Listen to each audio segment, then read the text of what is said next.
5 seconds to greatness. 5 precious seconds that separates dreamers from achievers. When inspiration meets the foggy mom brain. There's a small window between inspiration and hesitation. 5 seconds to be exact. That's all it takes for your brain to talk you out of your greatness with plethora of excuses. Every time I get an idea for writing, I have to act on it immediately. If I don't, it's gone, vanished into a black hole of mental to-do list of a working mom with the brain running 47 tabs at once.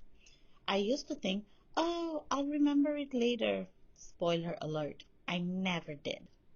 Then I'd have to either go spend hours retracing my steps, trying to find out that moment that sparked the idea, or just move on. You see, inspiration doesn't like to be chased. It likes to be caught in the moment. So, to counter that, when an idea hits, I'd grab my phone, open the notes or voice recorder, and document something, even if it's messy, even if it's half a sentence, and often that one note becomes a full blog post and a story worth sharing.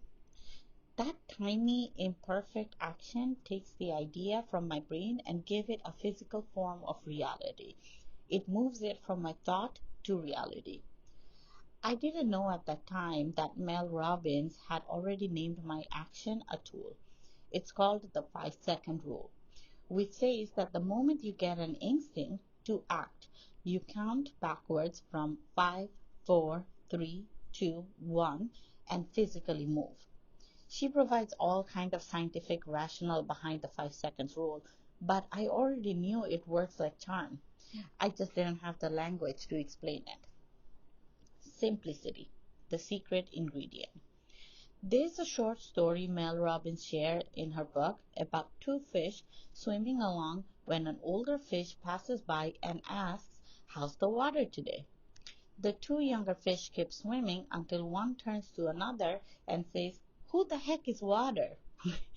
It's hilarious, but that's exactly the point. Sometimes the simplest method are the ones we overlook because they're too ordinary. We humans love to complicate things. We overthink, overanalyze, and overplan and just live in our brain thinking forever. Am I qualified enough? Am I good enough? Should I dare to ask for a raise? Should I ask that person out?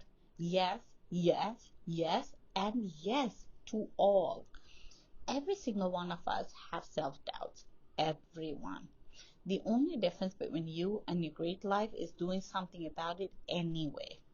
Life at its core is supposed to be simple. Simple doesn't mean easy, it means clear. It means stripping away the noise that your brain makes to convince you away from your goals and decide your path within 5 seconds of the idea hitting you.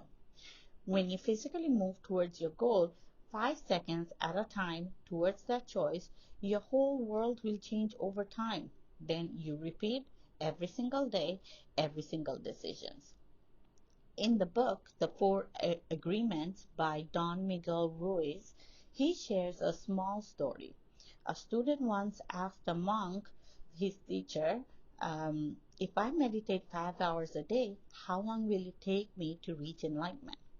The monk replied, 10 years. Then the student said, what if I meditate 10 hours a day? The monk smiled, then it will take you 20 years. How come? Because when you give yourself too much time, you slow yourself down. When time feels infinite, you overthink. When it feels limited, you act. That's what the 5 second rule does. It shortens the gap between idea and action. Separate feeling from action. You don't need to feel ready to act. In fact, you will actually never feel ready. You just need to move anyway. You can feel tired and still take the wake up at 6 a.m. You can feel scared and still speak up. You can feel doubt and still write, walk away, or ask out. Not living fully is scarier than failing. People fear failure, and fear keeps us away from living fully. Living demands courage. It asks you to move forward even when no one's watching, to speak when your voice shakes, to act when your heart races. So, reframe fear with excitement. Fear and excitement feels exactly the same in your body. Your heart races, your palm sweats, your stomach flips. It's all the same energy. Your mind just labels it differently. Like when I had to redo my root canal and dental cap, something I used to dread. This time I told myself I am excited to fix my teeth and get my smile back. I showed up with a headphone blasting an audiobook so I didn't have to hear the tools. And guess what? I was the calmest I have ever been in a dentist chair. That's when it hit me. I have been robbed of so many moments because of fear. Now, every time I feel the surge of nerves, I count down 5, 4, 3, 2, 1, and reframe it. This isn't fear, this is excitement. That's my anchor thought, the mental reset that keeps me moving. Confidence is a skill. Confident, Confidence isn't something you're born with, it's something you practice. You build it every time you take action without certainty, every time you speak, write, or try something new. Confidence is just the reward for courage. Count down 5, 4, 3, 2, 1. Take the action, and the confidence follows. A mountain is really a pile of molehills. When we spend so much time thinking, we exaggerate the task incredibly in our head. What may seem like a mountain of work is often just a pile of tiny molehills. Each molehill, each small action stacks up, and before you know it, you are already at the top of the mountain. It's not one big climb, it's a bunch of small, doable steps.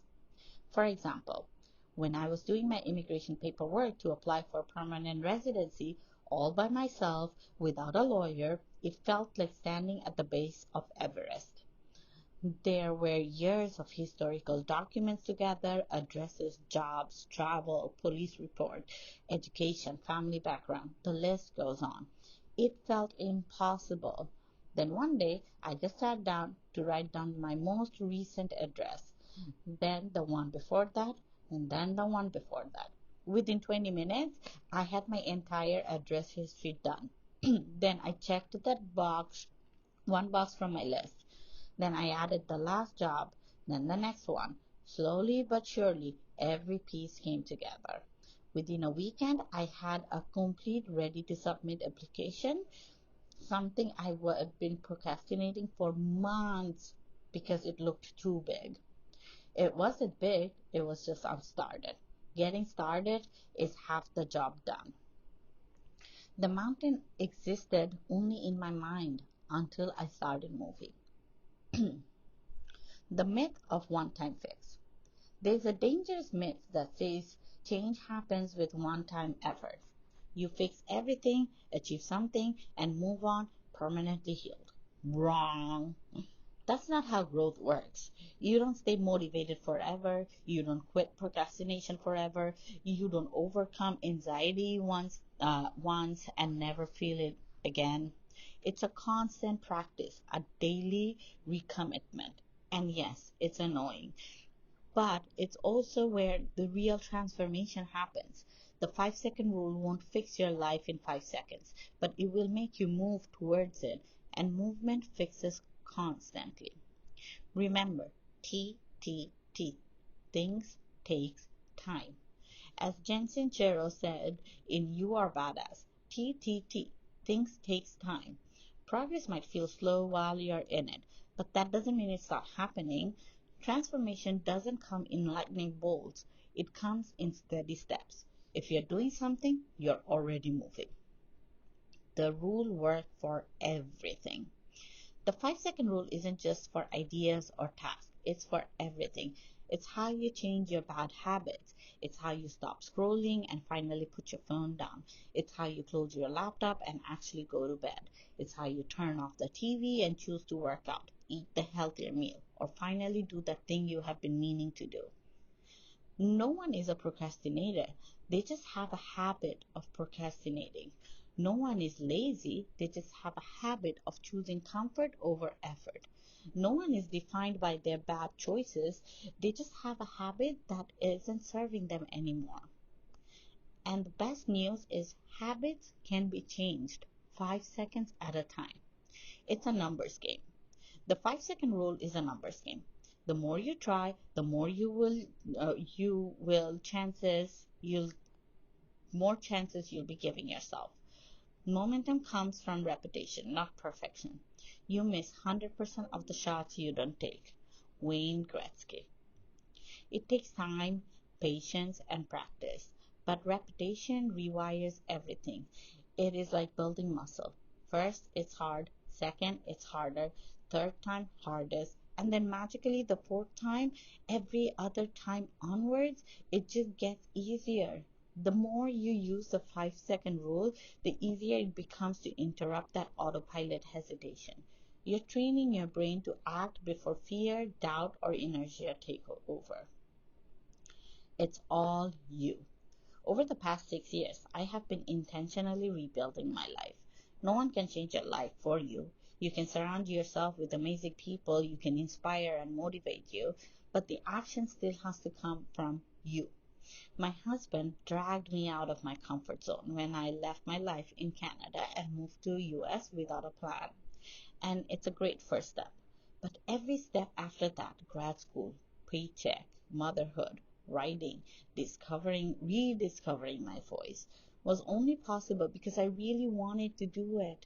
I don't wake up motivated every day. In fact, I wake up very, very, very tired every day, as my toddler doesn't sleep through the night. But I act anyway. I read, I write, I keep showing up at work. When you act fast, you silence doubt. When you think simple, you create clarity. When you repeat small steps, you build discipline. The 5 second rule isn't about perfection, it's about momentum. Action creates momentum, and momentum creates belief. So the next time you feel the spark, whether it's to start, to rest, to move, or to change, don't wait for motivation. Count down 5, 4, 3, 2, 1, and then just do it, like Nike said. Because the distance between your dream life and your current one is often just the decision you make within the 5 seconds when the idea emerges. Bonus point for your life if you can shorten it to 3. This is Maisha Dharnam. Thank you so much for listening to my podcast.